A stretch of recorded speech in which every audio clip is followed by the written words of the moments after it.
Okay, let's unpack this. We have received a stack of source material today centered on a figure who is, well, he's working in a space that's just completely out there. It's the ultimate intellectual borderland, really. And right, the space where ancient Eastern philosophy meets hyper-modern quantitative finance. We are talking about Dr. Kuo. Who holds a PhD in finance, by the way. This isn't just philosophy. Not at all. He anchors his entire strategic framework, his market predictions, everything, in the principles of the Jing, the Chinese Book of Changes. And that fusion is exactly why this deep dive is so vital right now. Our mission today is to distill Dr. Kuo's most critical insight. The big one. The big one. What he says is the root cause of, well, most problems, whether you're looking at volatile global geopolitics or just, a company that's failing internally. And he has a name for this concept. He does. Endogeneity. Okay, so our secondary mission, and this is just as urgent, is to pull out his actionable framework for navigating the period right up to that 2026 volatility peak we keep hearing about. We need to deliver a practical strategy for you, the listener, who's trying to figure out how to survive what he calls this great transition. Absolutely, because Dr. Kuo too argues we're shifting epochs. We are literally moving from an era defined by the element of earth, which is all about stability, heaviness, fixed assets, to an era defined by the element of fire, and that means volatility, speed, virtual assets. And this is not a gentle shift. He makes it very clear this is a necessary and often brutal strategic reset. What stands out to me, what I really want to get into, is how seamlessly he connects these huge abstract 20-year cycles to things you can actually measure in a boardroom. Yes. He manages to structure this ancient wisdom using a binary quantifiable framework that, it speaks the language of data science. And that gives us a clear, usable roadmap for surviving the next few years. That's the key. A roadmap. If you stop thinking of the I Ching as some dusty old book and start seeing it as a predictive data model for human and environmental patterns, it suddenly shifts from philosophy to, predictive analytics. So to understand the crisis, we have to understand the framework first. Exactly. Let's get into it. Okay, so to really grasp the gravity of the period we're in, we have to start with the I Ching's, I guess, is this grand clock. It's a very good way to put it. We need to talk about these 20-year cycles. They're known as the 3 yuan 9 luck. Right, and the basic idea is that every 2 decades, the world's, let's call it dominant energetic framework, it changes. And that alters the rules for success and failure. So the game itself changes. The entire game. And the change we just experienced starting in 2024 is one of those dramatic resets in the whole cycle. We just went through one. We're in it now. We're in it. The previous era, the 8 period, or the 8 luck, that ran from 2004 right through the end of 2023. And that whole period was governed by the Gen hexagram, which corresponds to the elements of mountain and earth. Okay, let's define that Earth era in business terms. What does that feel like? Earth means stability, gravity, tangibility, slow incremental growth. The source is really clear on this. They call it the era of heavy assets. Heavy assets. So think about what defined those years, 2004 to 2023. You had the massive global real estate boom. Oh, absolutely. Huge spending on infrastructure, an obsession with physical security, with owning the ground beneath your feet. The analogy they use for this period is the era of ice. It's solid, right? You can build enormous thick structures on it. It feels dependable. It feels safe. And in a military context, they call it the heavy tank era. Heavy tank, I like that. Yeah, it's all about thick armor, deep capital, and just slow, powerful movement for defense. Predictability was the highest virtue. You could afford to be slow because the ground was stable. Exactly. But, as you said, the clock turned.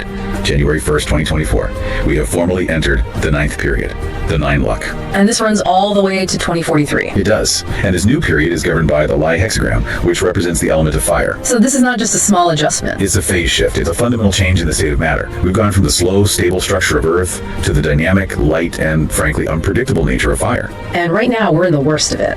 The peak turbulence. We are. Dr. Kuo calls this the changing luck period, or Wan Yun. Wan Yun. Am I even close? You're closer than I was the first time. It's that transition period, 2024 and 2025. And he describes it as a collision, like ice meeting a blowtorch. That's a perfect description. So if the Earth era was ice, what's the fire era? Well, we're trading these solid, predictable structures of ice for the fast, volatile, expansive power of steam. Steam, yeah. Steam is immensely powerful, right? It drives turbines and jets, but you can't build a heavy foundation on it. No, you have to learn how to capture and direct its energy. And the nature of this Lie hexagram, this fire, it dictates the whole new success model. It does. Fire is defined by 3 characteristics that are the polar opposite of Earth. First, it's bright and transparent. It exposes things, secrets. Okay, so transparency is key. Second, it's upward moving and fast. Think of vertical speed, not horizontal stability. And third, and this is the most critical one for business, it is hollow or virtual. Hollow or virtual? I think we really need to linger on that concept because that is the most profound economic change. It really is. The old Earth era value was in mass. A barrel of oil, an acre of land, a factory floor, things you could touch. Exactly. But fire's value is in things that have no physical mass. We're talking about the rapid, almost astronomical valuation of data, software, brand equity, cultural IP, technological innovation. Assets you can see and use instantly, but you can't physically hold them. You can't put them in a stable, fixed inventory. Think about the difference between a multinational bank that owns hundreds of physical branches, those are Earth assets, Right. versus a global fintech app that might be valued even higher, but it exists entirely as code and brand. Those are fire assets, virtual assets. The fintech app is faster, it's lighter, and it's far more volatile, and that immediately changes the rules of engagement. So the survival calculus changes, Completely. The source material is very blunt about this. It's no longer the old big fish eating small fish. which rewarded deep pockets. Right, that was about capital depth. The new rule is fast fish eating slow fish. Agility. The penalty for inefficiency for slow decision making, it becomes instant and potentially fatal. Agility and real-time data adaptation are everything. And this volatility, this clash between the slow, rigid Earth energy and the fast, all-consuming fire energy, it's all heading towards a peak. A specific, massive peak. Dr. Kuo pinpoints the transition turbulence reaching its zenith in 2026. 2026. That year is designated in the Chinese calendar as the Bing Wu year. Now, this translates pretty dramatically to fire on top of fire. Wow. Okay, so that's maximum intensity. That's the fire energy being fully established and reaching its absolute peak. If you haven't adapted by then, the systemic pressure will be just overwhelming. The sources describe it as a non-negotiable threshold, a severe hurdle, or kin, for anyone still clinging to that old Earth mindset. It's the refining fire. It doesn't just encourage change, it forces it. It will violently burn away all the outdated, rigid thinking, the organizational inertia, any internal inconsistencies or deceit. I like the analogy you used earlier. 2026 tests whether you are a dry wood or true gold. Exactly. If you're dry wood, if you're carrying all this excess Earth era weight, if your processes are rigid, if your leadership is static, the fire will just consume you. You become ash. But if you've spent this Huan-Yin transition period, Your changing luck period. right, my changing luck period, if you've spent it refining your structure, improving transparency, building data agility, if you are true gold. Then the fire doesn't destroy you. It acts as a final purification. It makes you shine brighter and gives you an immense market advantage for the next 20 years of the fire era. And that powerful contrast is why we need to understand his precise methodology. Because he's not just going on a feeling here, he's relying on data. Which brings us to the man himself. The cross-disciplinary architect. Yes, and we absolutely have to anchor this discussion by affirming his quantitative credentials. This isn't just guesswork. Not at all. The predictive power of his work doesn't come from intuition alone. It comes from marrying his deep philosophical knowledge with hard analytical rigor. Exactly. So on one hand, you have the traditional Western academic pedigree, a PhD in finance, a senior professorship at a finance research institute. His operational expertise is pure data science. We're talking quantitative analysis, financial modeling, algorithmic trading, and AI-driven analysis. He speaks the complex language of math fluently. And this is so critical for you, the listener, to understand because it transforms the ancient I Ching from a mystical text into a structured, executable model. So how does he view it? He sees it as a sophisticated binary yin-yang algorithm. A binary algorithm. Think about it. The world is fundamentally composed of binary oppositions, stable versus volatile, tangible versus intangible, light versus dark. Which is the exact language that computing uses. Binary regression, neural networks. Precisely. So he's integrating the art of pattern recognition with the math of algorithmic prediction. The sources explain he uses advanced techniques like binary regression and neural algorithms to predict political and economic turning points. So where a standard model might just extrapolate from past data in a straight line. Dr. Kuo's method accounts for these structural epochal shifts. It's looking for the phase change, not just the trend. He also weaves in principles from other classics, right? Yes, the art of war and the I Ching are used to analyze the complex interrelationships between things that seem totally unconnected. That's the nuance that a pure econometric model would miss. Completely. For instance, a rise in social media anxiety, that's fire, hard energy, might be statistically correlated with an increase in impulse retail trading, which is also fire, velocity. A model focused only on interest rates would overlook that connection entirely. Okay, let's get to the proof, because this is where the theory lands with incredible force. The hard data. To validate his approach, Dr. Kuo's methodology was applied in one of the highest stakes arenas possible: global supply chain security, law enforcement. This case study, published in the World Customs Journal back in 2021, is just staggering. They applied his predictive framework to massive flows of customs data to try and detect illicit trade. So they're looking for a needle in a haystack. A needle in a universe of haystacks.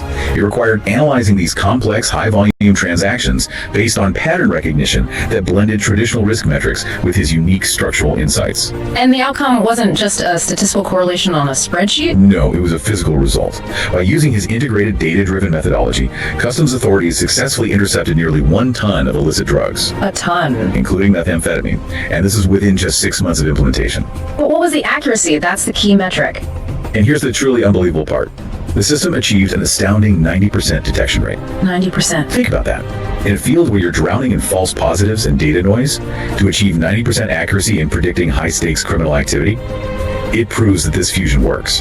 The fusion of ancient structural pattern recognition and modern quantitative rigor. It works in real time, under immense pressure. That data point is the anchor for everything else we're about to discuss.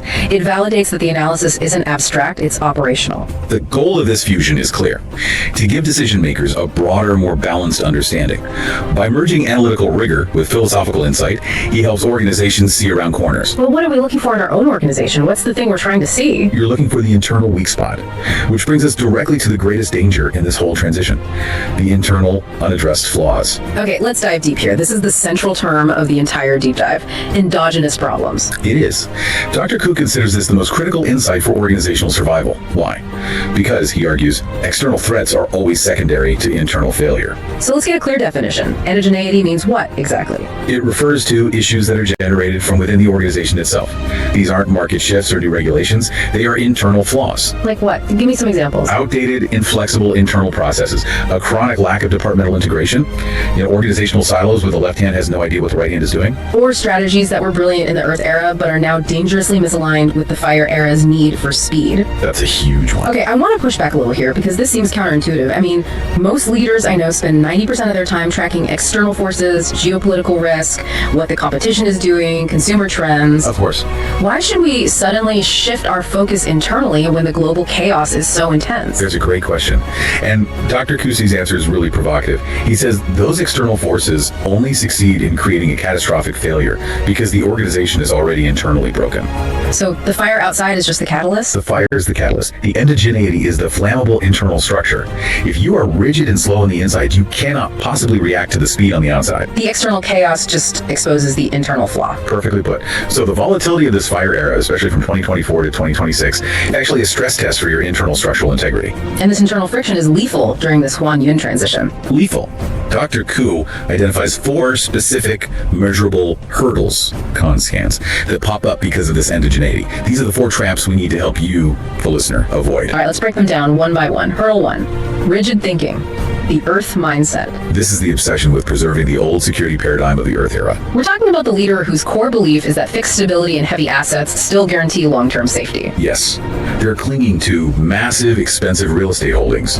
They're refusing to downsize physical offices, even though everyone's working remotely. Or they won't ditch product lines that rely on heavy legacy infrastructure. This is the failure to upgrade the brain. That's the phrase he uses. The sources warn that those who resist this mindset shift will be consumed. In the fire era, those heavy assets become liabilities. They drain cash and slow you down. So what's the solution? The conscious abandonment of that stability obsession. You have to embrace virtual, intangible assets, your data, your brand velocity, and you have to implement real-time data adaptation. If you're not using AI to make decisions, you're already behind. You're already the slow fish. Give me a business context for this. Okay, think of the company that spent $50 million building a state-of-the-art flagship retail store in 2019. Right. And now they refuse to acknowledge that their true value lies in the data-rich e-commerce platform that they only gave $5 million to. Their brain is stuck in a physical location that is now a monument, not a profit driver. That's a perfect illustration. Okay, that brings us to hurdle 2, inner restlessness. The heart problem. This one is more subtle, but just as dangerous. Fire, the Lie hexagram, it governs the heart. So when the global fire energy intensifies, it manifests as collective anxiety, impulsiveness, emotional instability. We see this everywhere. The chaotic market behavior, huge, irrational swings in valuations. And you see corporate leadership acting like, as the source says, headless flies. They blindly chase every new trend. A company hears about AI, and suddenly they pivot all resources into some buzzword project without any core strategy. Or they hear about short-form video, and they demand every team switch their communication style overnight, causing just massive internal churn and burnout. It's emotional endogeneity. It's driven by fear of missing out, FOMO. Exactly. And the solution is to cultivate the polar opposite of external chaos: Ding Li. Which means? Inner stillness, concentration. Dr. Kuo is very clear. This isn't just, meditating once a week. It's a rigorous internal discipline that protects you from making impulse decisions. How do you measure Ding Li? What's the business metric for inner stillness? It's risk management and strategic consistency. In algorithmic trading, Ding Li is the ability of the system or the manager to ignore market noise and stick to a validated long-term strategy. To resist the urge to make panic trades based on a sudden market flash crash? Yes, and Dr. Kuo states that this internal stability is 100 times more important than capital wealth. 100 times. Because your wealth can be wiped out in one single emotionally charged impulsive decision during peak volatility. Ding Li is your protective buffer. That makes it tangible. It's the highest form of operational discipline. Okay, now for the third one, and this sounds painful. Hurdle 3, virtue mismatch. Or Dibu Peiwei. You're getting good at this. And yes, this is where the fire era's demand for transparency, that illuminating quality of fire, becomes absolutely ruthless. So in the slow, opaque Earth era, organizations could hide things? Oh yeah. Complex financial structures, token gestures of social responsibility, greenwashing. The system was just too slow to check them. But the fire era acts as a purifying light. It does. If a company has this shiny exterior but is deceitful on the inside, he calls it a paper lantern that looks nice but has no structure. The moment the light hits, the whole fraudulent thing just burns instantly. And the collapse is swift and final, often driven by social media or whistleblowers. Look at the speed of reputational failure now. It's breathtaking. The only solution is a mandatory move to radical transparency, genuine ESG implementation, and the rigorous accumulation of true virtue, or DAY. The source material says integrity is your only passport in the hyper-transparent future. It is. You can't lie to the algorithm, and you definitely can't lie to the hyper-connected consumer. If you are true gold, the fire just increases your value. If you're dry wood, it reduces you to ash. And that leads us to the final, most insidious internal trap. Hurdle 4. Internal friction. The endogeneity hurdle. This isn't about mindset or virtue. This is about physical, measurable, operational bottlenecks. This is the point where inefficient processes, a lack of automated workflows, or bureaucratic silos cause the organization to freeze up at the exact moment the market demands supersonic speed. A 48-hour decision cycle used to be fine in the tank era. In the fighter jet era, a 48-minute delay can cost you the entire market. This goes right back to Dr. Kuo's mantra, which is so powerful because it bridges east and west. You cannot manage what you cannot measure. Right, so the solution is scientific. Inherently. You have to use quantitative analysis, data science, process mapping, machine learning, along with these Jing pattern models to precisely identify, isolate, and just filter out these internal measurable bottlenecks. You have to strip away all the organizational friction that slows you down. The key takeaway from all 4 hurdles is this. Volatility is now the default state of the external world. If you want to survive the 2026 hurdle, the only effective leverage point you have is your own internal engine. Fix the endogenous problems, and the external fire becomes a minor distraction. That's the core insight. To make this idea of endogeneity even clearer, Dr. Kuo gives us 2 fascinating case studies. They show internal flaws showing up in really unexpected but quantifiable ways. One in the physical space and one in the global supply chain. Let's start with the one that is, almost impossible to imagine in a typical Western business school. Case study A, corporate spatial crisis. He treats spatial energy analysis, which most people know as feng shui, not as superstition, but as a sophisticated diagnostic risk management tool for the health of an organization. Okay, so the underlying principle is that the environment reflects and influences the organizational chi, the energy flow. Exactly. And an imbalance of the 5 elements, wood, fire, earth, metal, water in your office design, can cause quantifiable problems. Things like key leakage, which means a lack of focus, or reverse energy flow, which leads to internal conflict and burnout. And the anecdote they provide is, frankly, unbelievable. It's dramatic and highly specific. A major multinational tech firm renovates its headquarters. Their goal is to project speed, modern vitality. So they introduce an excessive amount of fire energy. What does that mean, fire energy? Bright red accent walls, hyper-intense LED lighting, concentrated banks electronics, just fire, fire, fire everywhere. Wait, so a modern renovation, probably guided by top architectural firms, effectively created an energetic imbalance. That's the argument. And what was the measurable consequence of injecting too much fire into the organization's physical home? The outcome was swift and staggering. An immediate internal crisis. 40% of their senior staff resigned within 3 months. 40%. And this was attributed not to the market, but to extreme internal friction, emotional volatility, and actual decision paralysis among the leadership team. The overwhelming fire element basically suppressed the necessary stabilizing elements like earth for stability and water for calmness. And it created this toxic internal environment of anxiety and conflict. That is a staggering cost. I guarantee their CFO missed that line item in the budget when they approved the red walls. I'm sure they did. It just illustrates that the environment you build isn't neutral. It's actively influencing your human capital. And the solution wasn't a total teardown. No, it was a tactical correction. Elemental supplementation, specifically adding wood elements. Plants, timber, green tones, things to provide a necessary counterbalance to the excessive fire. Right. Wood fuels fire, but it also helps stabilize and draw that energy down from those volatile heights. It shows that managing your internal atmosphere is a critical part of risk management. Okay, let's move to the external realm. Case study B, supply chain endogeneity and trust. Right. If the Earth-era supply chain was purely about logistics and cutting costs, The fire-era supply chain is different. profoundly different. It demands that relationships move beyond just cost cutting to be anchored in verifiable trust and shared energy, which is basically data flow. The Earth era tolerated opacity, transactional relationships. The fire era demands data transparency and deep collaboration. So the endogenous problems here are the inefficiencies and the lack of integration within the chain itself. Yes, if your tier 2 supplier is using outdated processes, that weakness immediately becomes your weakness in the age of speed. You can't be the fast fish if your supply chain is the slow fish. So resilience is achieved how? Through a radical shift. Yeah. Cooperation has to be based fundamentally on virtue verifiable ESG compliance, integrity, not just on financial leverage. Because the fire era's transparency means any dishonesty or internal flaw in any link in the chain gets exposed immediately. And that leads to a contagious collapse of trust across the entire network. This is where Dr. Kuo's data science background comes back in. Trust can't just be a handshake anymore. It has to be quantifiable.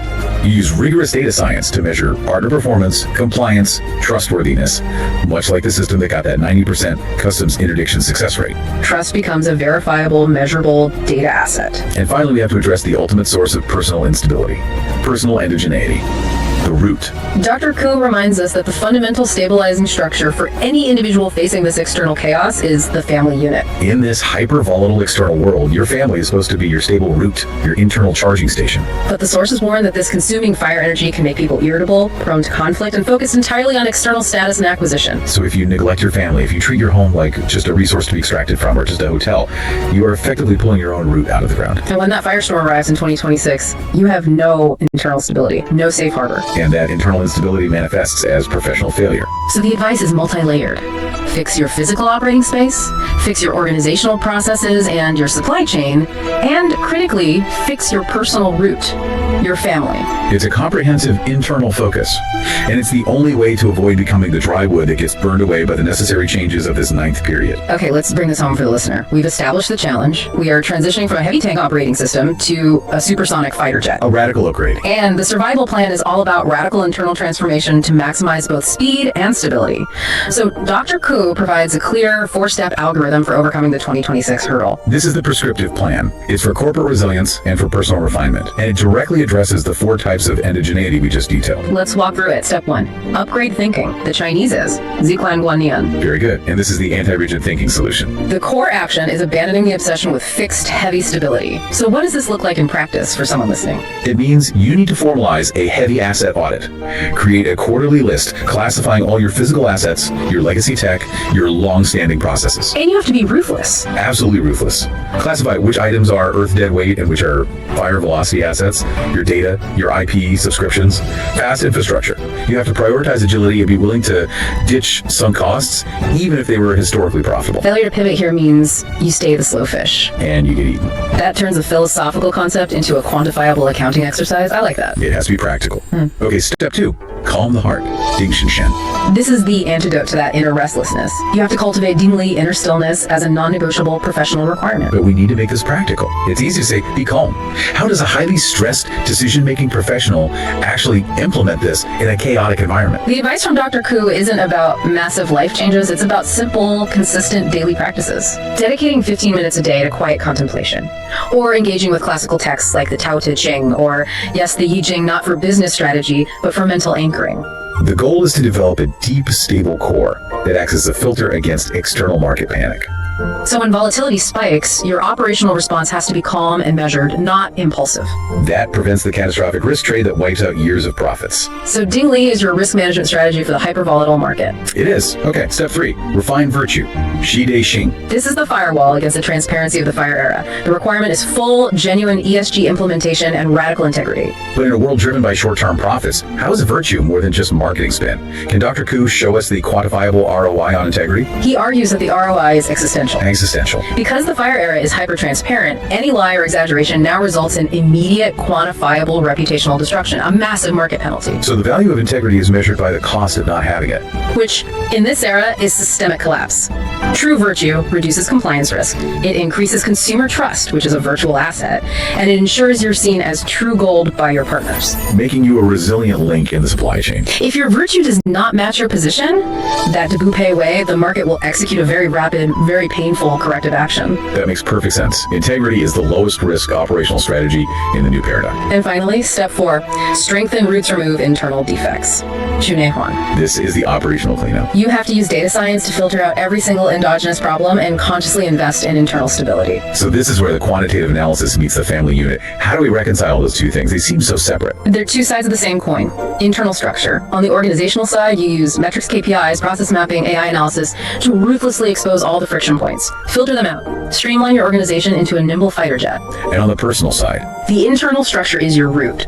You have to consciously invest time, attention, and energy into your family unit to maintain your personal internal stability. To avoid the self-inflicted instability that the fire energy just thrives on. Which leads us directly to the kind of people you need on your team. If the goal is this dual-track resilience, what kind of talent do you hire? The ideal talent structure has to be dual-track. It has to speak both the language of math and the language of art. Okay, so on the hard skills side, you need rigor. Data science, advanced financial modeling, AI-driven analysis. These are the people who manage what they measure. They ensure that real-time adaptation. But the soft skills are just as critical, maybe even more so, in this era of cultural volatility and emotional stress. You need cultural intelligence. People who understand global behavioral patterns, who can think non-linearly, and who can integrate strategic insights from frameworks like the Jing and the art of war. This creates the bilingual architect, a leader who ensures decisions are not only technically optimized, but are also structurally and culturally resilient. And this isn't just a theory. Dr. Kuo's own extensive body of work, and we're talking 234 videos and 220 lessons designed to systematically teach this stuff. Wow. It confirms that this is a fully translatable, structured skill set available to anyone who is determined to learn it. So what is the ultimate takeaway from this deep dive into Dr. Kuo's framework? For me, it constantly brings us back to that central thesis on endogeneity. Geopolitical instability, market disruption.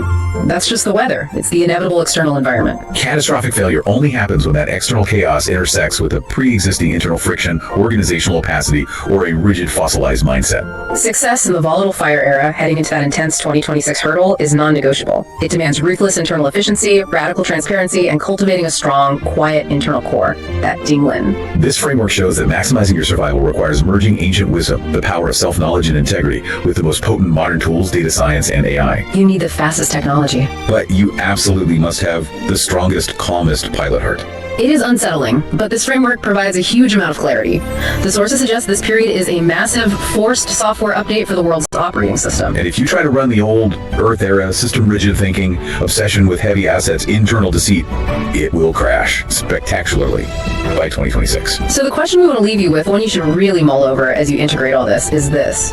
What is the one rigid Earth era belief or heavy, inefficient process you are holding on to right now that the 2026 fire is just waiting to burn away? Identifying that internal flaw is the first step toward becoming the true gold that fears no fire. And if you were ready to gain more market wisdom infused with this powerful Eastern philosophy and really learn how to use data science to rigorously filter your own endogenous problems, then we strongly encourage you to explore the concepts Dr. Kuo has laid out. His Jing channel, all his work on the integration of the Jing and financial strategy, it's all there. the path forward is clearly laid out.